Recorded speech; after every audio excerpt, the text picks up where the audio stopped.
Bueno, ahí entonces voy a comenzar y contarles que hace muchos años atrás, cuando comencé a trabajar en la sociedad israelita, comencé trabajando justamente en la parte artística relacionada a las tradiciones. Había vuelto de vivir en Israel, de estar estudiando en Israel. Hablamos de por ahí el 2004, creo que yo regresé, a mediados de 2004, así que comienzos del 2005. Y comencé justamente trabajando estos temas con nuestros chicos. ¿Y por qué es tan importante toda la parte simbólica? Vamos a ver hoy que desde una definición un poco más teórica, qué son los símbolos y qué representan dentro de distintas culturas y en particular qué representan dentro de la cultura judía los símbolos. Y vamos a empezar a analizar en profundidad algunos símbolos. Hoy vamos a comenzar y el miércoles de la semana que viene vamos a continuar con este tema porque realmente es sumamente interesante. El culto judío, la religión judía o el pueblo judío, tenemos distintos símbolos que tienen que ver tanto a manera general como en particular de cada una de las festividades. Por eso, cuando dábamos clases con los más chiquitos, por ejemplo, en primaria, cada vez que vemos una festividad, vemos cuáles son sus símbolos. Hoy los que voy a tocar son símbolos generales, no de cada festividad. Los símbolos de cada festividad generalmente los voy charlando, conversando y tocando cuando se acerca esa festividad. Tratamos de ver algunos de los símbolos, qué significan, por qué se utilizan, pero son sumamente variados y extensos. Les voy a compartir entonces ahora una pantalla, un segundito, voy a ponerla para que ustedes la puedan ver, sobre los símbolos en el judaísmo. Y como les dije, comenzamos viendo qué son los símbolos a manera general. Bien. Creo que ahí ya la están viendo. Ahí tenemos distintos símbolos, una imagen donde pueden ver distintos símbolos. Estos símbolos que tenemos acá, todos pertenecen al judaísmo. No son todos los que vamos a alcanzar a ver hoy, pero sí todos pertenecen al judaísmo. En la parte central de todo, un segundito que me apareció una publicidad y otra persona que voy admitiendo porque soy multitasking, voy admitiendo, abriendo el Zoom, haciendo todas las cosas y charlando a la vez. Qué suerte que como mamá tengo esa experiencia. Bueno, vemos que cuando consultamos con alguna persona cuál es el símbolo central en el judaísmo, nos aparece este tipo de imagen en el imaginario colectivo. Vamos a ver que el símbolo que más representa el judaísmo es el Maguen David, y por eso generalmente siempre está en el medio, como un símbolo que se repite. Y si se fijan en esta imagen que tenemos acá, tanto cuando está acá simbolizada esta sinagoga, este Shil tiene un Maguen David, el Shofar tiene un Maguen David, la copa del Kiddush tiene un Maguen David, la Torá tiene un Maguen David, ¿sí? Como el símbolo más importante dentro del judaísmo. Por eso elegí en particular esta imagen. Acá tenemos tanto símbolos que en sí mismos nos van a contar una historia y que, a ver, ahí está, que en sí mismos nos van a contar una historia, pero no pertenecen a una festividad en particular. Sin embargo, acá tenemos otro símbolo que lo utilizamos en una festividad en particular, como es el shofar, que tiene distintos usos hoy en día, a diferencia de los usos que tenían en la antigüedad. Después tenemos, por ejemplo, acá abajo la paloma de la paz como un símbolo dentro del relato del judaísmo. Por eso es que les decía que tenemos distintos tipos de símbolos en el judaísmo muy, muy variados, que tienen que ver con la historia, tienen que ver con los valores judíos, tienen que ver con las tradiciones, la cultura, también con el paso del tiempo en los distintos lugares donde los judíos se han ido encontrando, y también con los escritos dentro del judaísmo, las historias dentro del judaísmo, ¿sí? Porque, por ejemplo, tenemos esa paloma que representa la paloma de la paz, que está dentro de uno de los mitos fundantes del judaísmo, que es el arca de Noaj o el arca de Noé. Entonces vamos a ver un poquito, una parte un poquito teórica al principio, que es hablar un poco de los símbolos. ¿Qué significa esa palabra símbolo? Y si lo vemos desde el lado, bueno, de la retórica visual, le llamamos nosotros dentro del arte, que es tratar de explicar las imágenes con palabras, lo que tenemos son las personas tienen ciertas capacidades para convertir en símbolos algunos objetos naturales o artificiales, y es una manera de comunicarse. Eh, el símbolo, decimos que siempre tiene un significado que va a trascender a eso que nosotros vemos. Acá le llaman objeto, pero en realidad a eso que nosotros vemos, a esa imagen, a ese objeto, tiene un símbolo, una construcción colectiva que va más allá de lo que nosotros vemos y siempre está relacionado con la historia. Es decir, que si nosotros sacáramos un símbolo y lo llevamos, descubrimos otro planeta o descubrimos vida en Marte y le llevamos un símbolo, no va a entender ese ser a qué es lo que nos estamos refiriendo, porque cada símbolo tiene una construcción atrás de sí mismo para poder leerlo y tiene distintos niveles de profundidad. Solo los seres humanos son capaces de utilizar símbolos. Esta es una capacidad especial que tiene el ser humano, y además de activar la imaginación, es algo que activa de manera particular la vida espiritual. ¿Y por qué decimos que activa la vida espiritual? Porque para poder entender los distintos niveles de lo simbólico, debemos comprender los distintos niveles que tiene una vida de una persona. Y ahí es donde debemos adentrarnos también en toda la parte espiritual del ser humano. Y los símbolos vienen a representar muchas de las cosas que otras capacidades del ser humano no pueden realizarla. Nosotros tenemos capacidades de el habla, el entendimiento, la inteligencia, la, podemos dividirlo en distintas partes, pero siempre son limitadas. El símbolo viene a mostrarnos todo un relato a través de una imagen o de un objeto, que está compuesto por muchas de nuestras capacidades. Por eso es que es particular del ser humano. No hay ningún otro ser, ninguna otra creación que pueda realizar símbolos o entender símbolos. Acá hay un autor que es muy interesante, que se llama Viktor Frankl, que es muy conocido dentro de la comunidad judía, porque él estuvo en el Holocausto y a posterior del Holocausto se dedicó mucho a escribir sobre psicología y tiene varias teorías dentro de la mirada psicológica o simbólica, y ahí decimos, o sea, él sostiene esta tesis que dice que el símbolo tiene que ser lo suficientemente transparente para que se pueda comprender, transparente o diáfano, como dice acá, claro, para que se pueda comprender.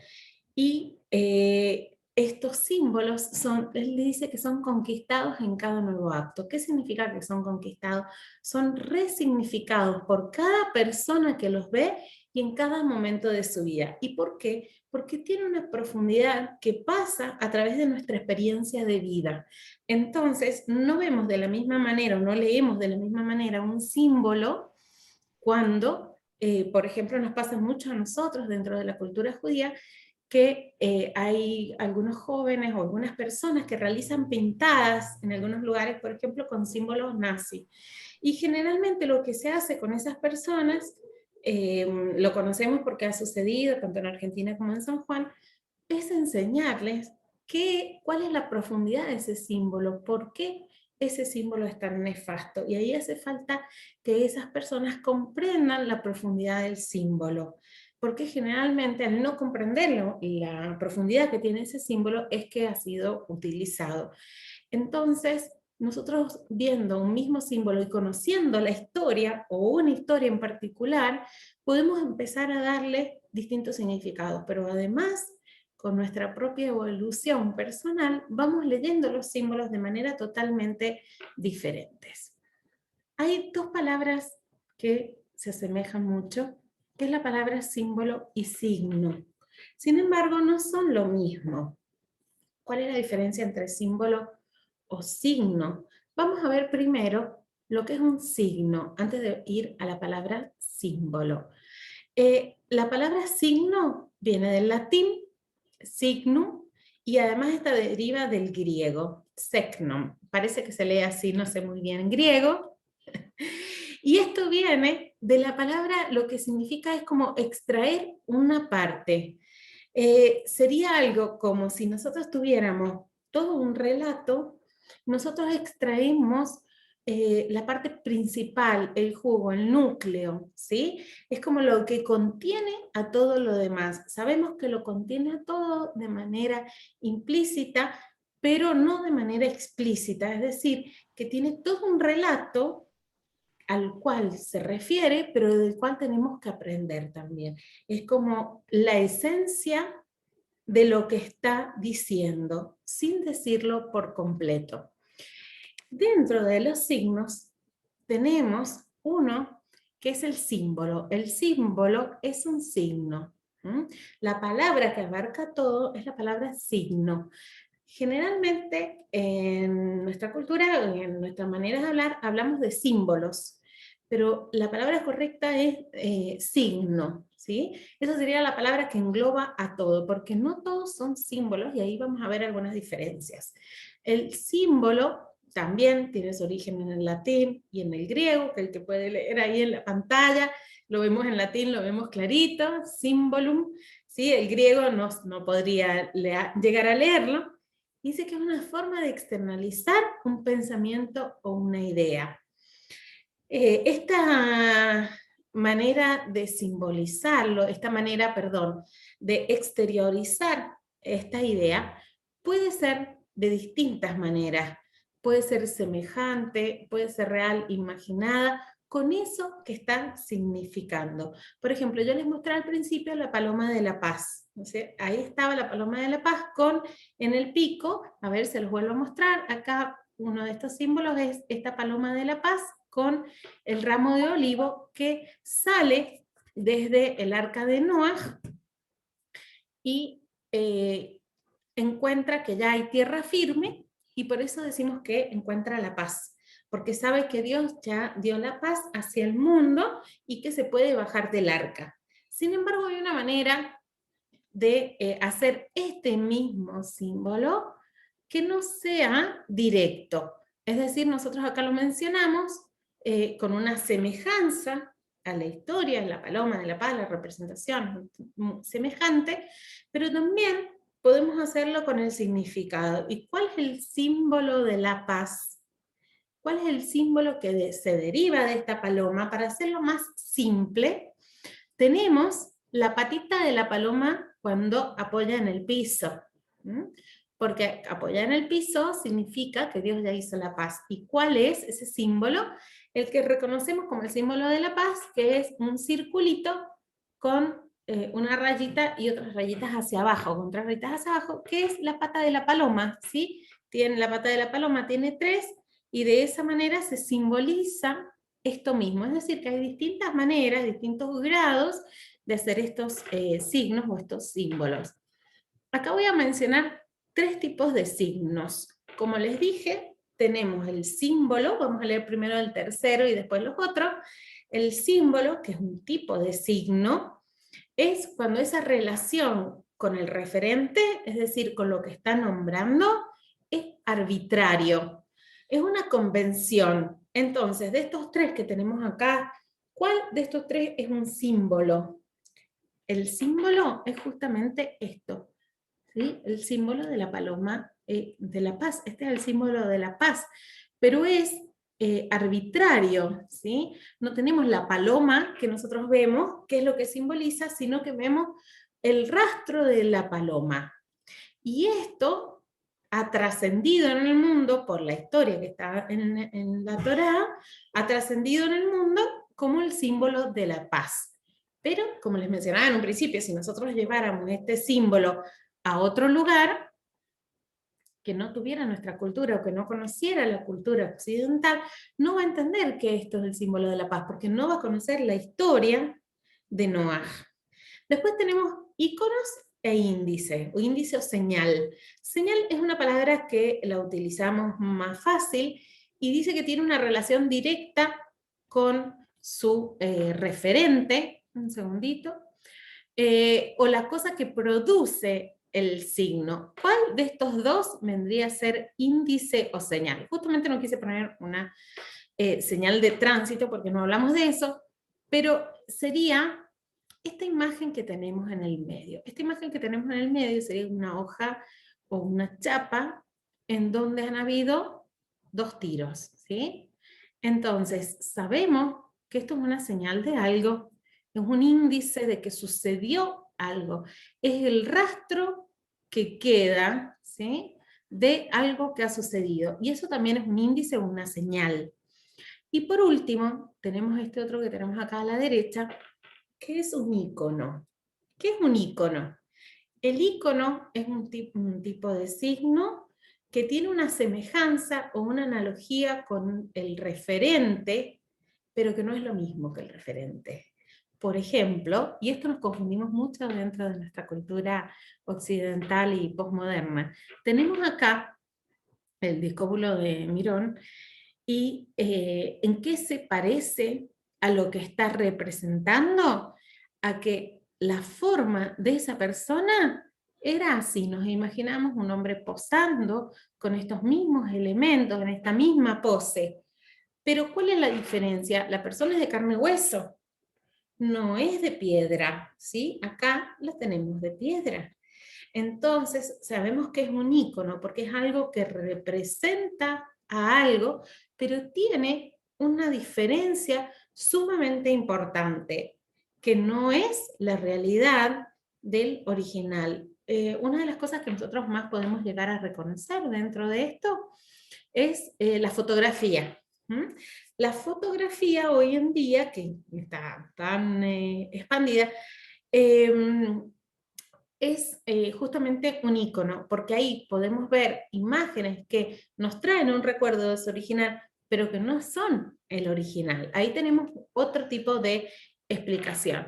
Entonces, vamos a ver ahora algunos de los símbolos, le vamos a llamar símbolos de acá en adelante, que van a tener características cruzadas, que no son simplemente o una señal o un icono o un símbolo. Hay muchos que pueden ser de doble o de triple naturaleza. Y eso es lo que vamos a tratar de investigar dentro de los distintos símbolos que vamos a ver. En vez de usar la palabra signo, que es la que corresponde, vamos a usar la palabra símbolo, que es la más popular, y vamos a ver dentro de estos símbolos que tienen distintas naturalezas, y eso también es parte de la profundidad de la lectura de cada uno de estos símbolos. Ahora, no sé si alguien tiene alguna pregunta, porque esto es fue como una introducción un poco más teórica que tiene que ver por ahí un poco más con mi otra formación dentro del arte y las teorías del arte, pero que me pareció muy interesante compartirlos con ustedes. Así que si alguien tiene alguna pregunta de lo que hemos visto hasta ahora, me dicen ahora y después seguimos. Ahora voy a empezar con los distintos símbolos que tiene el judaísmo. Bueno, no los veo a todos, así que si no escucho a nadie, porque continúo. Acá tenemos una kippah, ¿bien? Si nosotros pensamos dentro de los símbolos del judaísmo, les dije que uno de los más reconocidos hoy en día es la estrella de David o Maguen David. Sin embargo, uno de los signos más fuertes para reconocer a una persona judía es la kippah, porque pueden haber personas que utilicen el símbolo del Maguen David que no sean judíos, pero sería muy raro encontrar una persona que use kippah que no sea judío, aunque hay, ¿sí? Sabemos que en otras religiones también se utiliza. Y vamos a ver ¿Qué es la kipá? ¿Desde cuándo se usa la kipá? ¿En qué momentos? ¿Es una obligación? ¿No es una obligación? ¿Es una mitzvah? No. Bien, y acá es sumamente interesante. Yo les puse acá estos datos, pero en realidad tengo un montón de cosas para contarles. ¿De dónde creen ustedes, si pensamos, dónde podría estar escrito que los judíos deben taparse la cabeza? ¿Dónde podría estar? ¿En qué lugar? Solo para que nos vayamos ubicando, pensemos. ¿Ustedes piensan que es algo antiguo, moderno?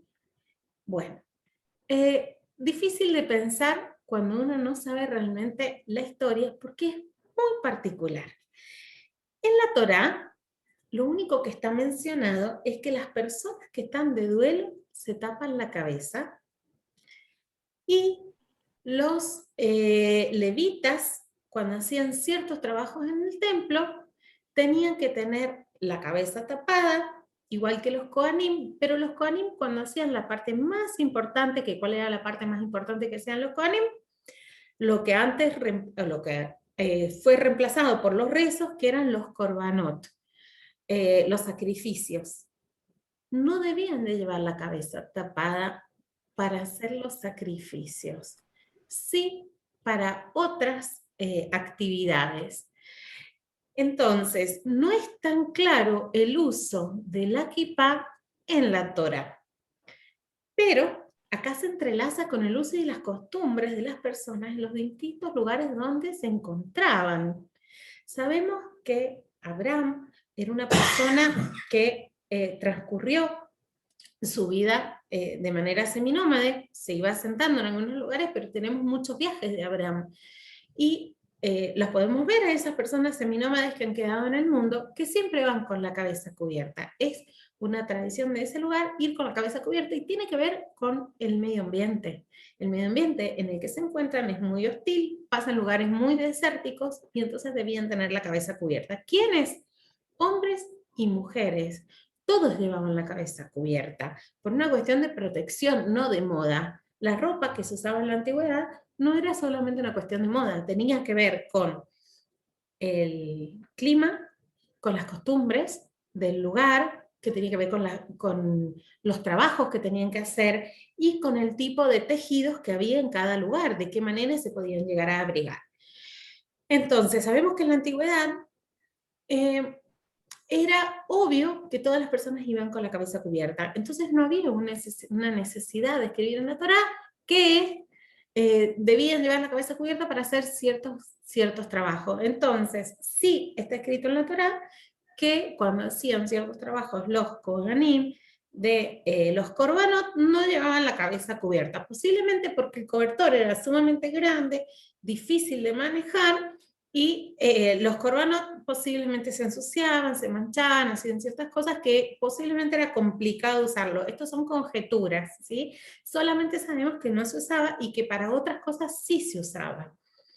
Bien, fue pasando el tiempo en el judaísmo y hasta la época, vamos a hablar del Talmud, 500, 600 años antes de la era común, donde son llevados los judíos de donde ellos vivían a un lugar extraño que es Babilonia. Entonces ahí habían otras costumbres, otros tejidos, otras maneras de vestirse. Entonces ahí sí hubo necesidad de reglamentarlo. ¿Qué es lo que está escrito en el Talmud? En el Talmud no está tampoco expresamente explicado que se debía usar, ni que fuera una mitzvah usarlo o no usarlo. Ay, hay una dificultad, perdón, con Zoom, que me dice que en 10 minutos me va a cerrar el Zoom. Ya nos ha sucedido una vez, hará 6 meses atrás, y tiene que ver con cosas de, no sé cómo se dice, con el pago, con la organización y eso, que no sé qué habrá pasado. No tengo manera de modificarlo a eso. En 10 minutos se me va a cerrar. Lo que podemos llegar a hacer, si quieren, es volver a encontrarnos después de estos 10 minutos. Cuando se cierre, nos volvemos a encontrar, por lo menos para hacer un cierre, vuelvan a conectarse y les cuento un poquito más, porque si no me va a quedar muy por la mitad, hasta que, bueno, mañana lo podamos ver con Jorgito, qué es lo que está sucediendo. Mira, Paulita, Sí, probablemente tenga que ver con lo que son 40 minutos gratuitos. Es un tema de pago o de contratación. Velo con Jorgito mañana, yo le voy sí. a llamar porque la diferencia para tener tiempo ilimitado o una hora no es muy grande, ¿eh?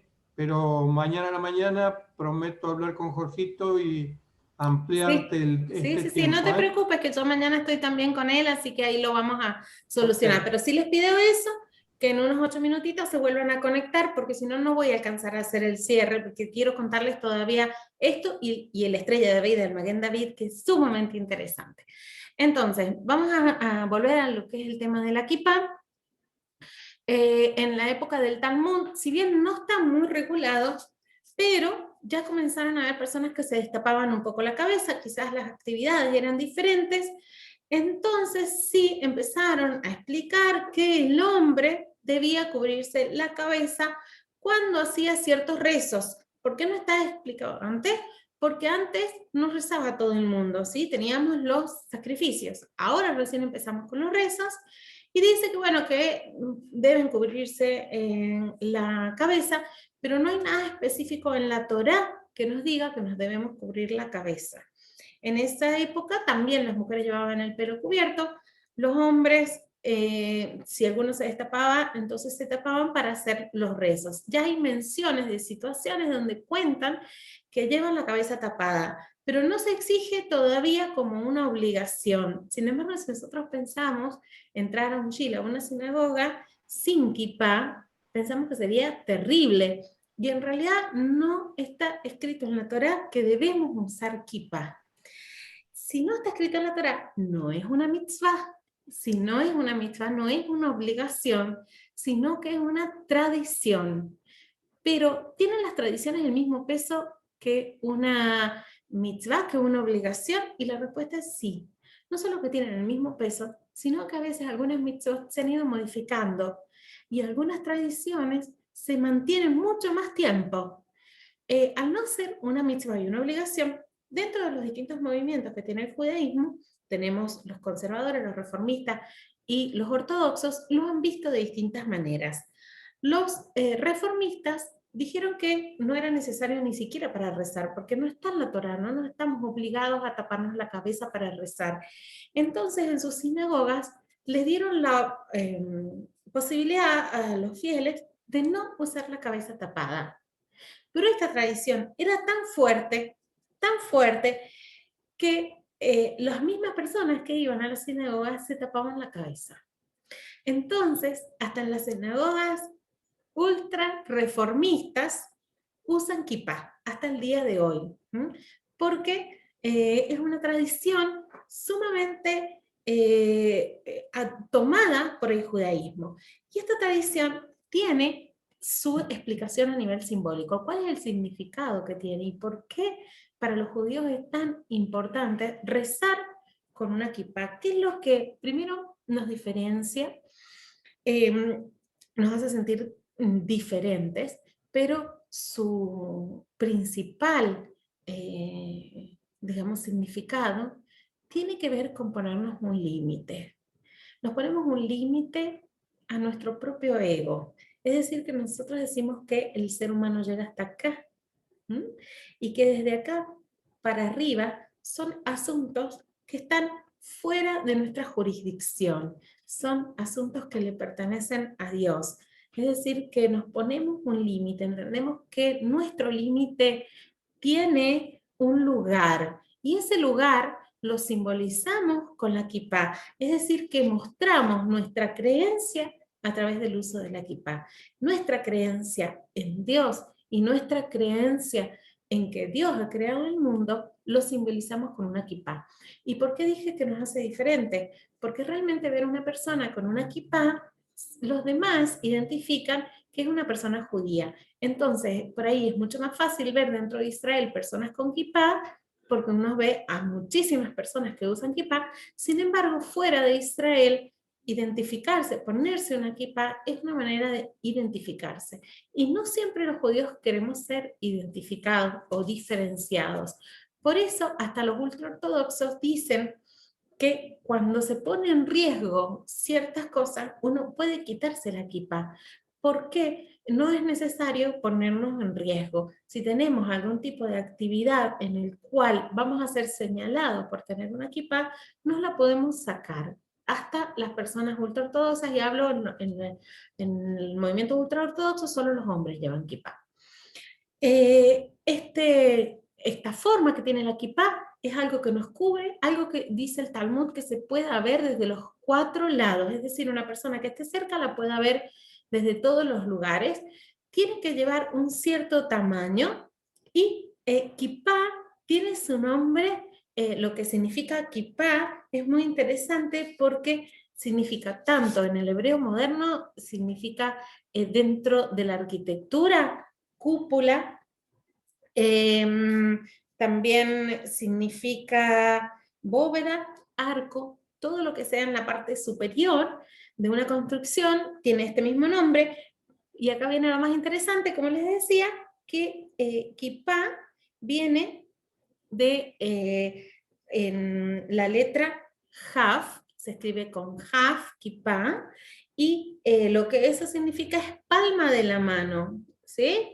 Entonces acá también tenemos el tamaño que debe tener, mínimo que debe tener una kipá, el tamaño de la palma de nuestra mano, ¿sí? ¿Se acuerdan que la semana pasada, la última vez que nos encontramos, estuvimos viendo la simbología de las letras? Acá también tenemos un símbolo muy importante que es la kaf, que significa palma de nuestra mano, y esto es lo que vamos a llevar arriba justamente como un sombrero que nos va a diferenciar entre lo mundano y lo que no pertenece al mundo terrenal. Vemos en los distintos movimientos del judaísmo que pueden utilizar distintos tipos de kipá. Esta que vemos acá es la kipá tejida, que la usan generalmente en Israel, se llama kipá sruja, y la usan los ortodoxos modernos y también los conservadores. Vemos unas kipot que son negras, generalmente de tela brillante, que la usan cierto movimiento dentro de la ortodoxia. Y hay otro movimiento, los hasídicos, que usan la kipá y un sombrero negro, que también tiene que ver con el lugar donde habitaban en el momento en que se conforma este movimiento hasídico. Entonces, tiene que ver con nuestras creencias, pero a la vez tiene que ver con las costumbres que tenía la gente para vestirse. Nosotros como movimiento conservador la seguimos utilizando de manera obligatoria para el momento del rezo. En la mayoría de las comunidades conservadoras de Estados Unidos, por ejemplo, la mujer también se tapa la cabeza, pero en lugar de una kipá es como un pequeño manto, que también debería tener como mínimo el tamaño de nuestra mano. Eso sería como la manera más pequeñita para cubrirse la cabeza. Mientras que mujeres ultraortodoxas saben que se tapan toda la cabeza, algunas pueden mostrar una parte del vello y otras nada, ¿sí? Las mujeres que son solteras pueden llevar el pelo largo pero atado, y las mujeres que están casadas en los movimientos ultraortodoxos deben llevar o pelo corto o algo que les tape la cabeza. Por eso para ellos no sería obligatorio fuera de su vida, porque ya llevan en su vida la cabeza cubierta. Y justamente la llevan cubierta como una manera de representar esta vivencia judaica, esta vivencia de Dios en todos los momentos de su vida. Entonces la kipá lo que nos viene a hacer, a recordar,